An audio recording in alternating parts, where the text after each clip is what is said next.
Welcome, everybody, to the December 2022 Outdoor Ethics and Conservation Roundtable. Tonight, we'll be talking about advancing the ball at the University of Scouting. I don't know what football, how that got in my mind, but somehow it did in coming up with this title. So I would ask that if you haven't already, please put your name and council in the chat. We'd like to see who everybody is that's attending, and you get to see as well. And also, youth, please turn off your cameras if you have them on. So with that, here's our agenda for the evening. Let's start with the Pledge of Allegiance. If everybody would mute, please. I believe everybody is. And join me in the Pledge of Allegiance.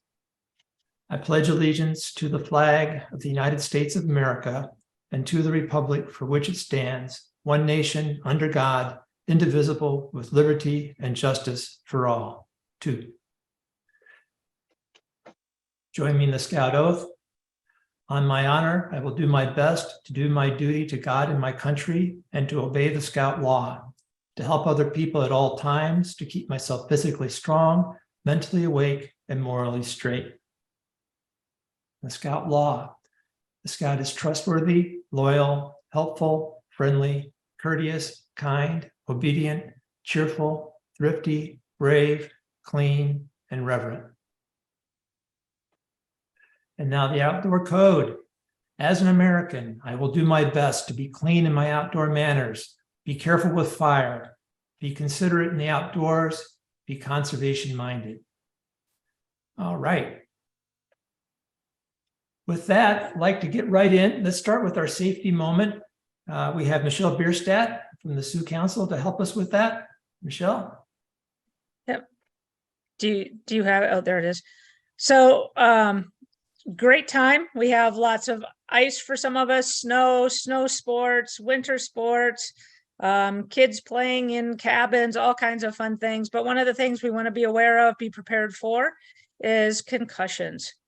So if you look at causes of concussions in youth, you'll see that falls, collisions, and being struck by an object are our top three. So struck by an object, think about those snowballs being thrown. Collisions, we've got skiing and sledding, and all those fun winter sports of people colliding into each other. And falls, just falling off, falling down, or falling on ice, hitting your head. So if you're thinking about that, next slide, please. So concussions among young children and teenagers are common. They're difficult to diagnose. 90% of all youth-related concussions, there is no loss of consciousness. So I know when I did first aid long ago, that was one of the things that we looked at was, well, did it knock them unconscious? Well, then we have a concussion. That's not true anymore. We know that's not true, that all it takes is rattling that brain around a little bit in order to cause a mild concussion.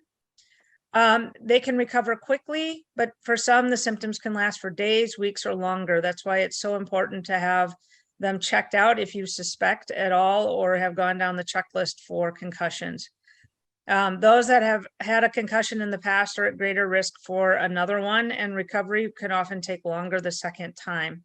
The CDC has these great fact sheets on concussions. Put them in your medical book for quick, easy access in your trailers or in your unit folders. What are the danger signs? When should you seek help? Letting parents know if something happens on an outing or at a meeting where somebody gets hit hard, so that they know what to be looking for, is super important. And then the last slide, Paul, for that. And know before you go. It's important to know the signs of a concussion. The CDC has several videos available to help us remember and practice. So as you're going through first aid with your Webelos or with your scouts in those advancements, pull up some of the videos and see if they can determine what a concussion is, when you need to be treated for one. I put this one together in the summer, so Gaga ball was our #1 cause. But learn how to recognize and respond to a concussion, be alert for other brain injuries, how to safely return to school and sports. And then again, that cdc.gov has a heads up basics that goes through all of the signs and symptoms of a concussion and what we should do as the adults watching them. With that, that's your safety moment. Thank you, Michelle. Now I get to talk for a little while again. So we're going to talk about University of Scouting tonight, but no matter what we put together, if we don't get the word out to get people in, if we don't market it well, we're not going to have a successful program. So talk a little bit here about some of the ideas that have been put together for developing a marketing plan for your University of Scouting or pretty much any similar type of event. The first thing is have a plan to communicate. A lot of times we'll put that kind of off the shelf. We're so busy on the meat of it, putting it together, that the plan for how we're going to get the word out becomes an afterthought. And then the second part is the marketing material we do. Once again, we need to put some thought into that. What goes into that marketing material, and how do we get that marketing material to the right people at the right times? And finally, when we look at it, once we're done, we need to be asking for feedback. What worked? What didn't? Were we too late with stuff? Were we on time? So let's talk first about communication plan. So a solid communication plan is going to start way in advance, especially for a large event like University of Scouting. The more time you put in it, the better. And some of the thoughts here are, if you have something like a University of Scouting, obviously, I know on our council, it's in February every year. So having an annual event that happens the same time every year helps people to plan. And there's some tools that can help you figure out where do you have to be, how do you put together your plan for an activity. I don't know if you guys have ever heard of a backdater, but a backdater is, think of it as a spreadsheet where you put down all the tasks that you need to do, and you start figuring out, okay, what do I have to do first? How long is it going to take me, or how long is it going to take whoever's doing it? And you put these things all together, and it helps you lay out when things have to happen, and you don't skip steps and jump too far ahead and then have perhaps your materials are not what you wanted them to be. So I will put into the chat box when I'm done speaking here, I'll put a list of the links that are here in this presentation. They'll also be on the Outdoor Ethics BSA website for the roundtables once we get that posted in a week or so. The next thing to be looking at is a marketing communication plan, and there's a link here to a great website, and it talks about what goes into a marketing communication plan. And you need to start thinking about things like, who is the audience? Why do they care? How do we target that person? So when we market to this, who is our audience here? Are we marketing to youth? Are we marketing to troop leaders? Are we marketing to people who are already outdoor ethics advisors? What is our plan? What is it that they need? Be sure that we're addressing what their needs are when we build our marketing plan. Do our marketing materials back up that plan? Do our materials that we're putting into flyers or we're putting onto social media, are they getting out the right information and addressing the right pain points of the people that we want to get in? So there's a lot that goes into that. There's a website here which takes you through a lot of the details. I'm really not going to dive into it now, or I'd be taking a lot more time in this than than we have for this particular topic here. But that's something you really need to pay attention to. I go back to this so often. We're so into preparing the actual presentation that we don't think about how do we market it. And these are great tools to help us do that and get the word out so we have a successful event, because we put all that work into it. We want it to be successful. So here's some thoughts on flyers and other media. So flyers are kind of like 20th century stuff in a lot of ways, aren't they? Right now, though, there's still a great way to get things out.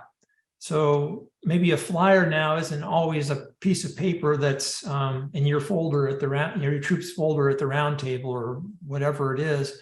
Maybe it's a link in the round table that's on Zoom this month or whatever. But with your flyers, think about two kinds. You want the small flyer, which is a quick teaser, and you want to have just enough information that on there that they are interested and they'll take the next step to get more information. A larger flyer would be something that you might have on 11 by 17 mounted on your tabletop at an event, at a program launch or some other type of event. And that can have some more information on it than a small flyer. But once again, remember that the purpose of that is to get them hooked and get them to go to the next step as you develop their interest in coming to your event. So when these things are sent out electronically, be sure to put hot links in them so that they can click. You're looking at a PDF or of your flyer, they can click on it and go right to your event site or whatever. Make it as easy as you can for people to go to the next step as you bring them in to becoming part of your event. On social media, once again, you need to be sure that what you've got is formatted for social media. If you look at the illustration that's here on this in the slide, I don't think that would be a great social media graphic because it's too much detail, like it's too small. But it might be a great flyer to be linked to from social media, and they click on that and it goes to a page and brings up that whole flyer. So you need to think through some of that and have some plans for how you're going to, once again, you're drawing them in and giving them more and more information. You don't want to make this a huge trail, but you want to keep it appropriate as you do that. Some other ideas, your council might have a blog. I know my council does, and it's great. Post a blog piece on the article on your event if you've got such a thing. If your council has a website that you're able to get something put up on, that's a great way to do it. Including pictures is wonderful because pictures really draw people in. If you just have a lot of text, many times people will at most just skim it, and that's not what you want. You want them to read it. Pictures are a great way to bring it in. They see this picture and think, oh, what's that about? Especially if it's pictures of a successful previous event. That's like gold to be able to put in there. And if it's an exciting picture, even better. A picture that shows some action, that is. And finally, if you can get this put up on your council website, that's wonderful because you're probably going to reach more people in the council that way than with a lot of other ways. So as you develop these, you do be conscious of branding, use things properly and correctly. That's important because we're focused on our event, but we're part of a larger entity and we need to support that larger entity as well. And hopefully by what they're doing, then when they go out with stuff, that supports us because that builds up a brand. We get the benefit of that brand and we build the benefit of that brand for others. So a lot of times I think people don't think about the branding that much. It's kind of an afterthought. That's a marketing thing, but it's really something that helps us as we develop and deliver our own programs. If we follow the branding standards, it's a really important thing that we do.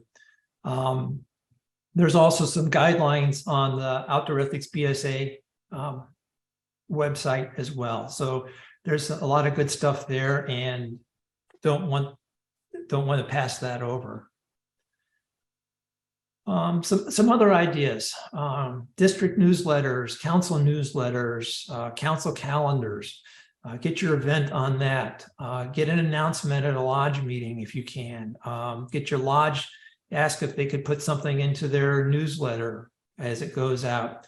If you've got some other organizations, other committees in the council, the training committee or whatever, and you got, get them the word and get it out to their people and ask them to please spread the word as well.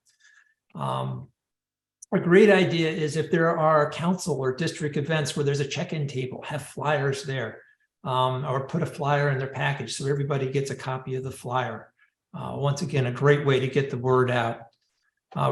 Roundtables are a great way to have more of a personal touch too.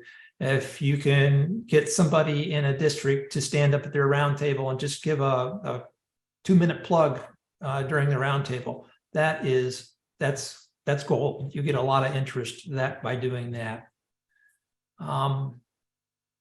Once again, I already talked about tabletop displays in the council website, but those are also great ways to once again get the word out.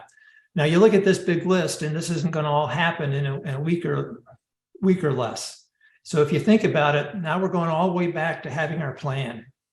And if you're going to put out a good marketing program for your event, you're going to put all this effort into the University of Scouting College. You want to be sure you have great attendance. You want to have it meet the needs of people. You need to, this is going to take time. You've got to allow plenty of time to get this word out. You can't just all of a sudden, oh, it's a month before it, I'm going to do it.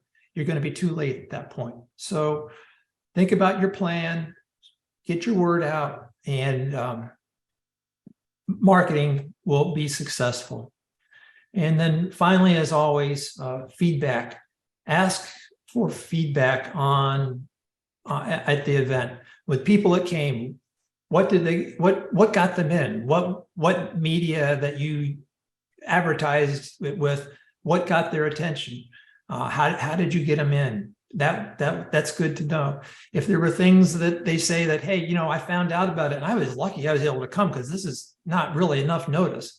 That's a good thing to know, because then next year when you do it, you can allow more time for it. So think through those kinds of things as you do that. Always ask for feedback, just like you do at the end of each class. So with that, if anybody else has some ideas, something I missed when I went through that, I mean, that was quite a brief overview there, but if you just put it in the chat box, that would be great, and see what if we got anything there. Okay, here's I see one here. QR codes. Folks know what the QR codes are? They're that box, you know, with the dots in it.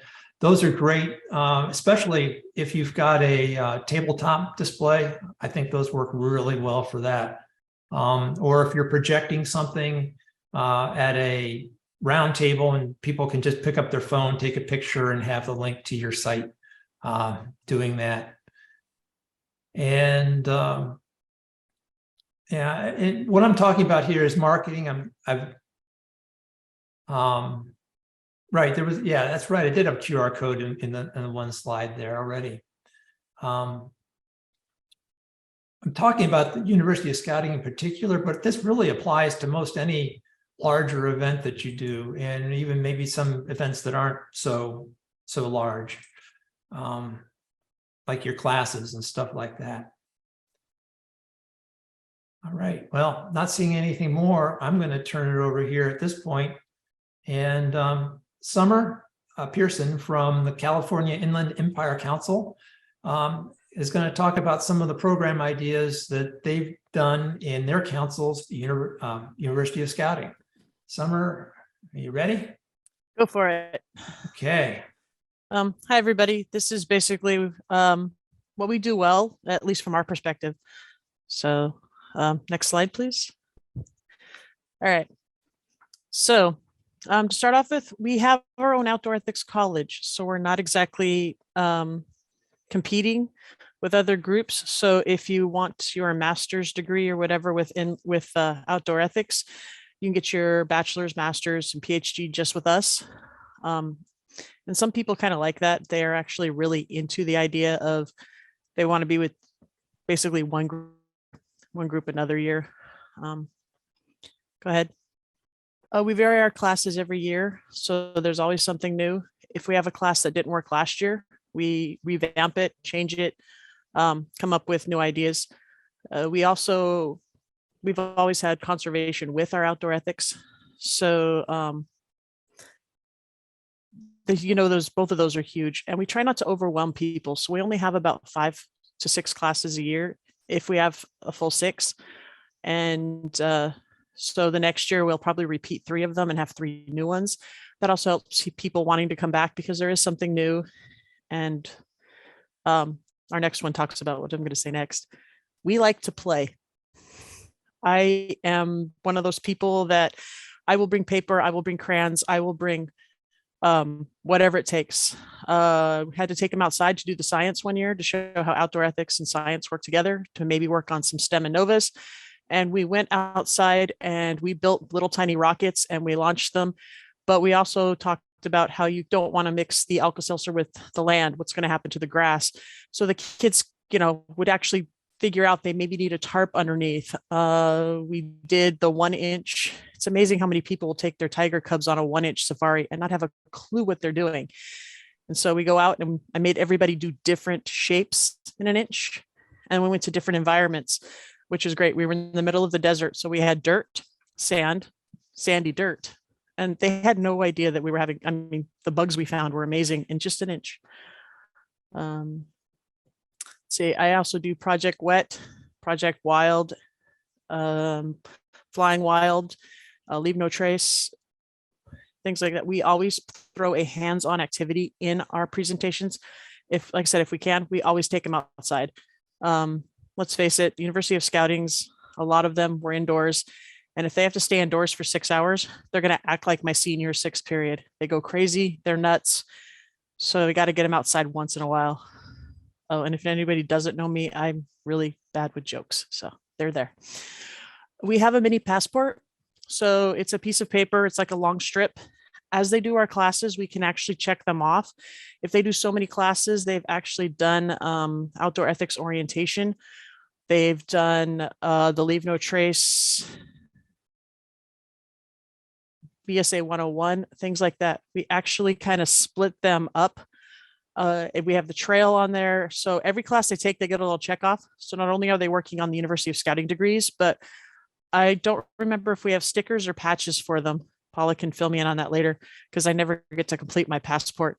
But they have like a whole list of things they can do. And like I said, we offer different classes every year. So they have to come back for a few years to get everything done. Next one, please. We have a midway for Leave No Trace. Again, it's required for our degree. Some of our classes are required to go outside and do it. And it changes every year because every year we put someone else in charge of the trail. We put our new Leave No Trace trainers in charge of it, or those that have just graduated from outdoor ethics orientation. We always have a lot of people. How do you get a PhD? Well, it's the University of Scouting thing. But so 1 year we'll have somebody who's really good with we had puppets 1 year. Every station had puppets to play with. And another year we had a bunch of little gadgets and they had to actually figure out how the gadgets matched the Leave No Trace principle we were talking about. So it depends on who's in charge and their little spin on it. But it also makes it a lot of fun because even as trainers every year, we're not sure what we're going to get. And if something doesn't show up, we get to improvise and make it up. As long as it covers the standards required. All right, next. And we promote each other. So I do the science, the conservation stuff, but I will turn around and we have another trainer. He is awesome. He takes his daughter backpacking, things like that. He knows the women's in the woods like the back of his hand. And it's really funny when people come in going, I didn't know a man knew that much about women. I have no problem going, oh, you want to know more about the poop issue? Here's our expert. Or you want to know more about this or that? We promote each other. We'll promote each other's classes. If someone's in the wrong class, like we have a Cub Scout class going, we will change it up and we'll promote the Boy Scout classes, but I will also show them how it works in a Boy Scout program also. The hardest one I've had though is trying to figure out how to make a Cub Scout program work with Sea Scouts. So I just kept doing the whole, when your Sea Scouts have to help a Cub Scout pack. I'm still learning Sea Scouts. So, all right, my next slide, please. Just keep pushing buttons. I'll get there. Okay. We have outdoor ethics guide training usually at our University of Scouting. It basically takes all their classes. But again, part of the reason is because we do all those activities. If you've done the outdoor ethics orientation, some of those games and stuff that are really weird. Yeah, sorry, I was tired. But some of them are developed from when I was learning how to teach. And some of them are what we pulled out of other places and we made them leave no trace and outdoor ethics specific. Some of them are slightly tread lightly, so we can kind of sneak that in there too. But again, we take them outside. Even if it's raining, we find someplace a little dry, or we make them get wet, we go over water stuff. Okay, so we're always full of games, we're full of activities. As I said, if we're not having fun, we don't. If we get to know who our participants are ahead of time, we can get them to do those online those online things for leave no trace, tread lightly, and sometimes get the orientation videos for the national park out of the way. And then we are actually doing the activities. So if they come to our classes, they can actually earn that Outdoor Ethics Awareness Award. And we show them how they can do it with their scouts also. I'm almost done, I promise. All right. As you said, our college includes the conservation. We've always included it. We've never separated it out. Conservation is outdoor ethics, and outdoor ethics must be in conservation. So we do some outside programs. So we do Project Wet, Project Wild, Population Connection. If any of you guys have done that, Who Polluted the River, and Learning Tree. We also coordinate with the other colleges within our University of Scouting. So like I said, I mentioned Cub Scouts. If Cub Scouts has their science thing running, I'll walk over and say, hey, you want me to teach it? It'll be with outdoor ethics and Cub Scouts, but I can make it work for both. Or we will actually go, hey, you guys are going to be den chiefs. Would you like to learn how to teach this also? And they'd be like, a lot of times they're like, sure, yeah, because they know we do games. We also like to make sure we're not accidentally doubling up. Nothing's worse than they go to a venturing class and then a Boy Scout class and a Cub Scout class, and it's the exact same thing 3 times. You all know it gets boring. And let's face it, we're a bunch of adults at the University of Scouting. By that 3rd class, we do turn into those squirrely kids and cause problems for the instructors.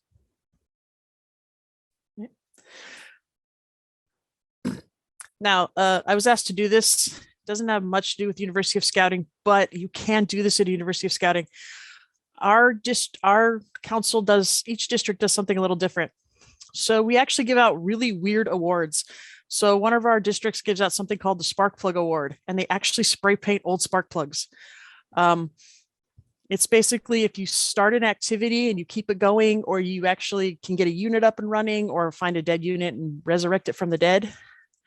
For a lot of our leaders, they get juggling awards. If you notice, it's actually 3 gumballs on a piece of thing. My district does something called the Cornerstone. Basically someone who, and they're usually people in the background. They may not even be registered leaders. We've had parents earn these awards, especially if they have more than one youth in the program. The juggling is very important. Cornerstone, basically, they're a foundation for us. Go ahead with the next one. Yeah. A district that's no longer around had the Silver Rat. And they would always give it to them and they would literally play something in the background that talked about, you dirty rat, how could you? You actually made this fun. We're supposed to be teaching them to be responsible adults, not playing around. And then their last year, they had something called the Cat Wrangler. And they gave those to Cub Scout leaders who did a really good job of promoting the program. I think the Roundtable people won them more than others, but they were actually kind of cool. They got pewter ones and stuck them on little strings you can wear around your neck. And then they got smart and made them so they fit on the buttonhole so they could actually wear them around as if it were some sort of weird metal.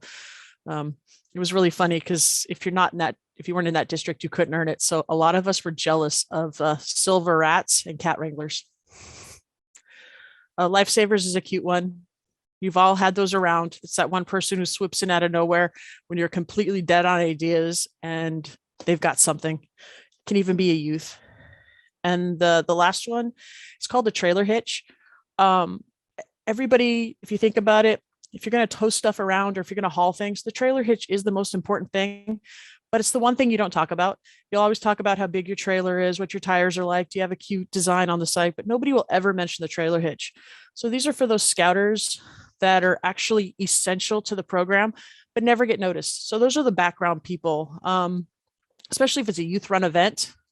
It's those adults who somehow figure out how to make the youth look good while fixing every problem under the sun.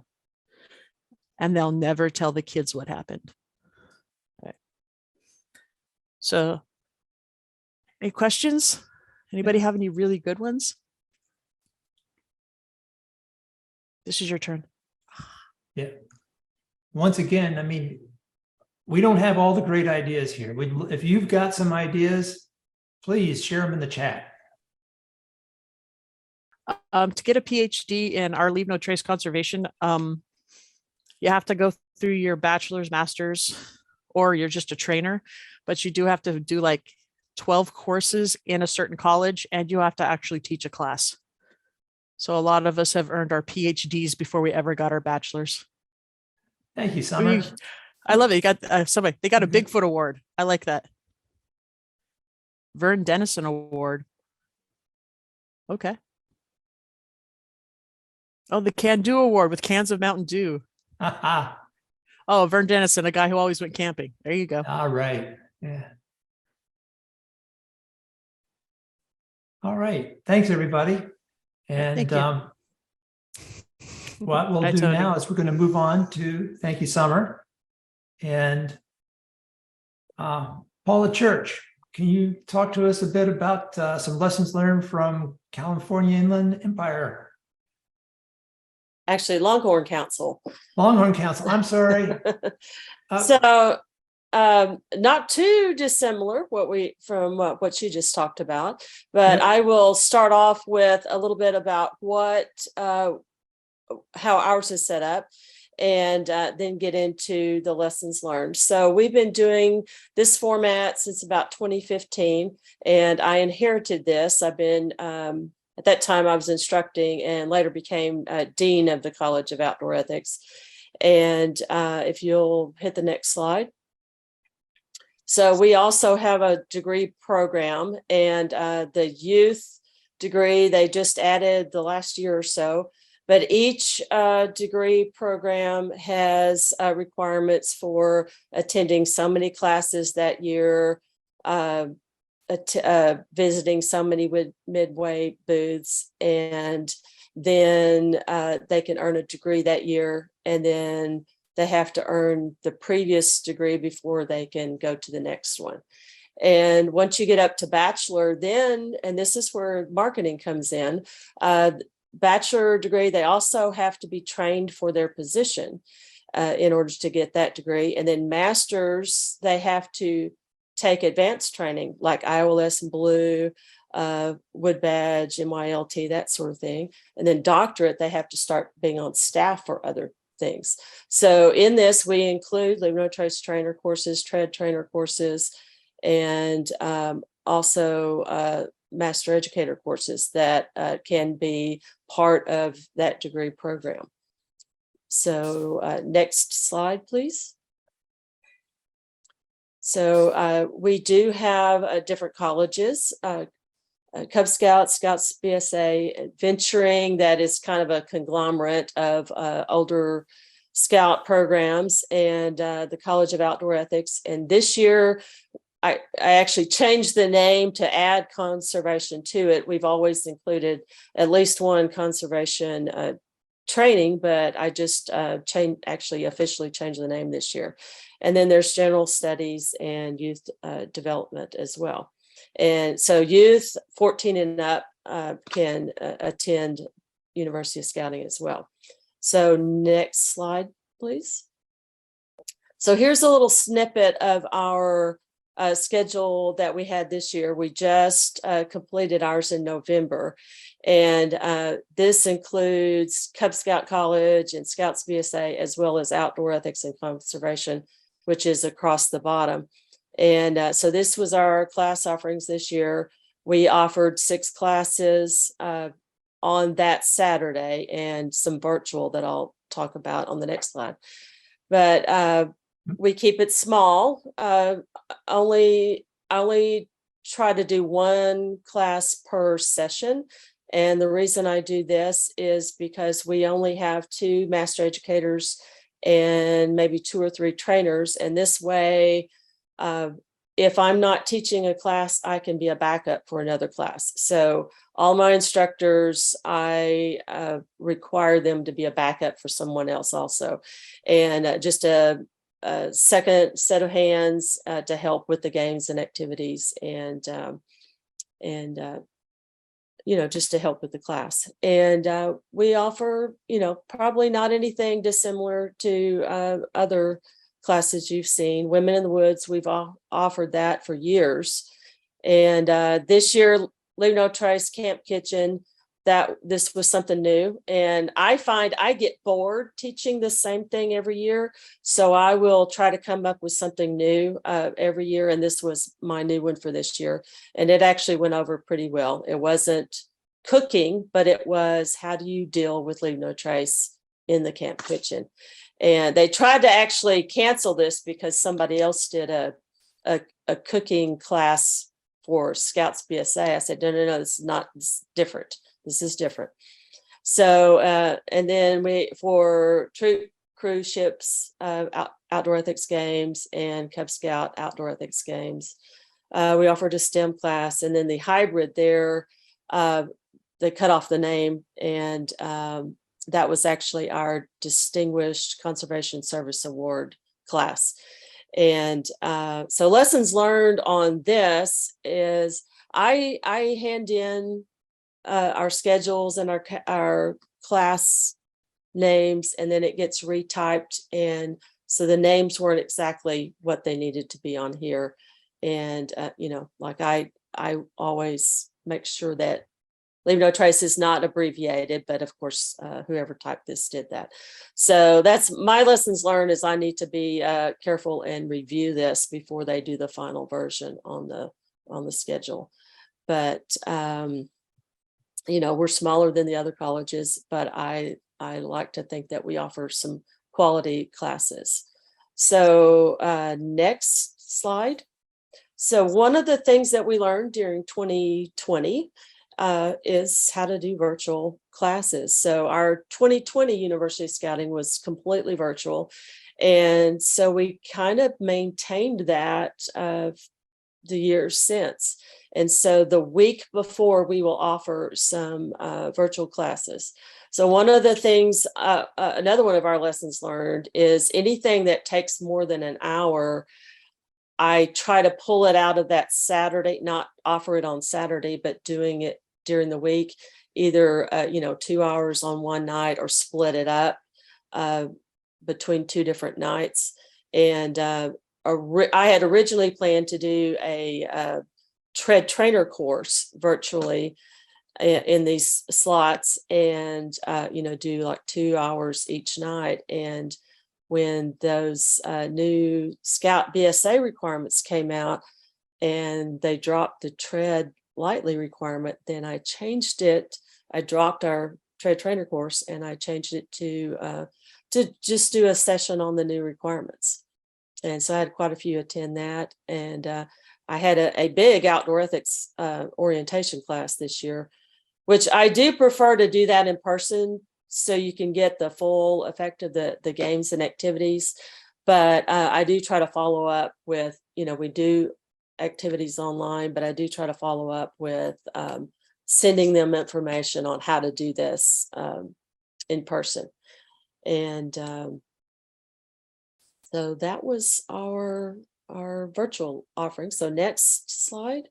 So here's a history. One of the things that they have to do to get their degree is kind of participants have to keep track of their own classes. So we have course numbers. And so I did a revamping of all the course numbers this year because we never really paid much attention to that before, and it was confusing people. They were going, well, I've already had the 101. And if you look on there, 101 has been many things.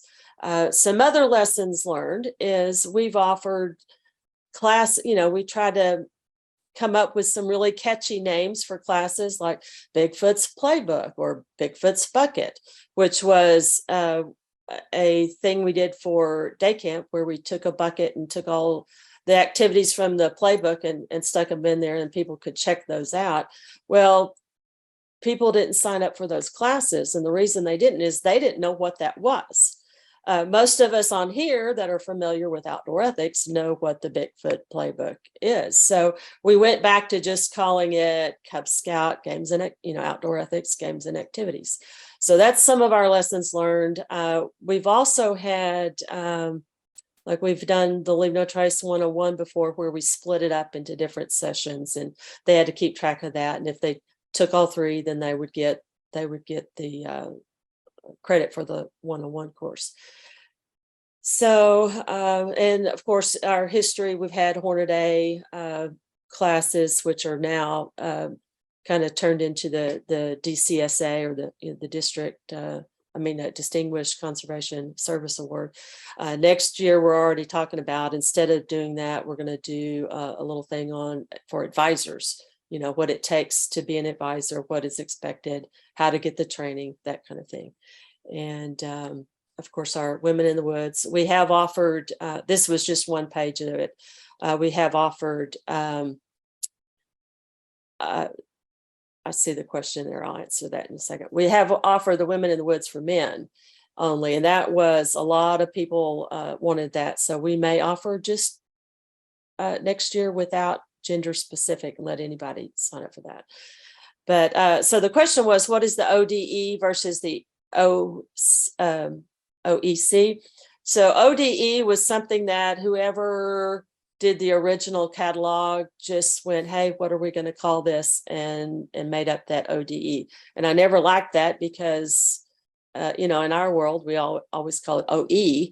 And then I added the conservation. So this year I changed it to officially be the OEC, Outdoor Ethics and Conservation College. So nothing, fancy. I did go in also and say anything outdoor ethics is going to be 100 series. Leave No Trace is 200, Tread Lightly is 300, and then conservation will be 400. But and then so moving forward, we'll have a standard on how we number classes. Okay, next. So one of the things the previous presenter talked about mixing it up every year, and that's what we've always done. But what we have finally settled on after years of doing this is that we really need to offer a consistency in our courses. So over the last 2 years and moving forward, we will always try to have some kind of offering for Cub Scouts, another offering for Scouts BSA, venturing, and older Scouts. And so we did games and activities this year for the older Scouts, and that we didn't have a very good turnout for that. So next year, we'll probably offer something along the lines of how to incorporate an outdoor ethics program into your unit, something like that. How do you get the outdoor ethics guide training and those kind of things. We'll also offer some kind of STEM class and then some kind of conservation session as well. And like I said, we've already talked about doing the advisor training for that. We'll probably always offer Women in the Woods, even though I had someone right after class was over this year. I had someone that I've known for years walk up to me and say, hey, I've got a class that you need to teach. You need to teach women how to pee in the woods. And I'm going, We've been doing that for years. It's called Women in the Woods. So she had no idea. And maybe we needed to be more specific in our course description. I don't know. But she had just never seen that. So, and then outdoor ethics orientation, we will probably always offer that moving forward every year. So next. And we had settled in with our virtual courses where we would alternate, like Leave No Trace 101 and the Tread Trainer course. Now with the removal of the Tread Lightly requirement, we may rethink whether we need the Tread Trainer course or not. Maybe we just offer a tread awareness course instead, and then we may alternate the DCSA versus the advisor course also. And then have a couple of openings where we just offer something different every year. You know, the camp kitchen, or Leave No Trace in the backcountry, Leave No Trace in fishing, whatever, you know, we can think of, or if somebody has an idea or wants to offer that. So next, that may be the last one. Okay, any questions? Okay, that's all I had. All right. Thank you very much, Paula. I learned a lot from that, that's for sure. Well, everybody, thank you so much for being here, but of course there's more. First thing I'd like you to do is I have one question for every one of you. Please use the chat box to put in the name or at least one topic that you'd like us to present in a future roundtable. I've got a lot of great ideas, but those are my great ideas. I want to be sure that our roundtables are what you guys want to see, what's important to you, what's helpful to you. While we're typing that, here's a question came in from Dave O'Leary. Are there University of Scouting outdoor ethics and conservation coordinators who offer their courses within other colleges of Cub Scouting, Scouts BSA, et cetera, rather than as a separate college of outdoor ethics and conservation? I can tell you that's what we do in National Capital. We offer the classes as part of the other colleges. So for this year, for our University of Scouting, they listed our courses in the other colleges. If it was for Cub Scouts, they put it in the core Cub Scout listing also. And all of ours were for youth, so they listed those with the youth as well. So ours were listed in the other colleges. And that, I think, helped. So we also like, just if you've got any comments, any feedback on this roundtable, please go to the link and there's the QR code. You can go right to it with your phone if you want to right now. And we do value your input there. Thank you. Paul, Paul, if we could get them to also put down any course that they found or activity at University of Scouting that was really, really unique, please add that to the chat as well. Great idea. And that can be shared with everyone. Thank you. Okay, moving on. Save the date. We had a wonderful conference, Outdoor Ethics and Conservation Conference last month. Coming up next year, which is almost in a couple of weeks, it'll be this year. We have the National Outdoor Conference. It'll be at Philmont at the end of September. So awesome conference. Please put that date on your calendar and plan to go. We have 4 Master Educator courses scheduled for the rest of this year. They're all on the outdoorethicsbsa.org webpage. We also offer Dan Howe scholarships for people attending those courses who need some financial help. It's a $150 scholarship to help get more scouters trained as master educators. So please consider taking the Master Educator course if you haven't. And I am going to put here, I just posted a bunch of the links that we've shown this evening.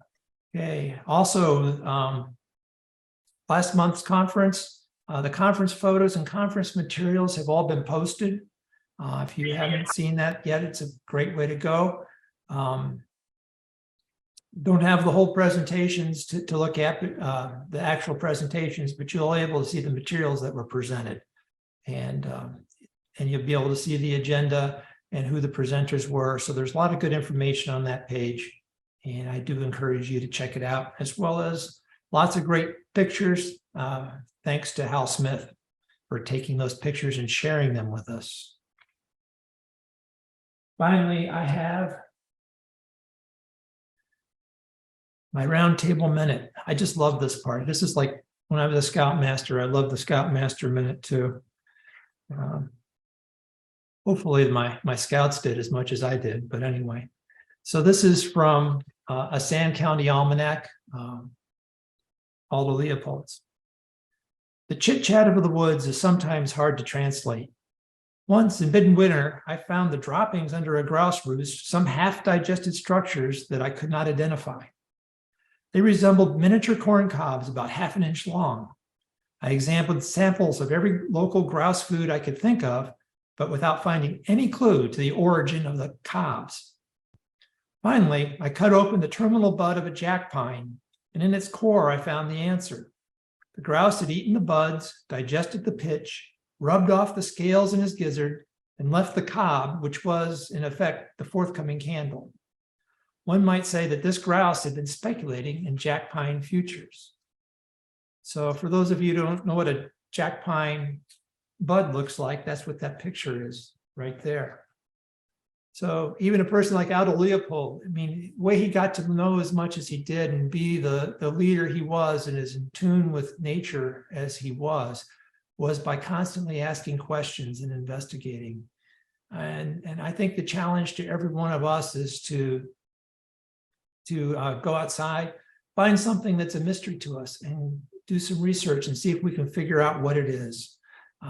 Even if we don't successfully figure it out, we'll learn a lot in the process as we do it. And with that, we've come to the end of tonight's program, and thank you so much for coming here. Next month, January of 2023, our roundtable will be on tips and tricks for first-year campers programs. And this one will be brought to us by the outdoor Leave No Trace traveling trainers, Elena and Jesse. So those of you who were at the conference last month met them there. So everybody else will get to meet them next month. And I look forward to seeing you all then.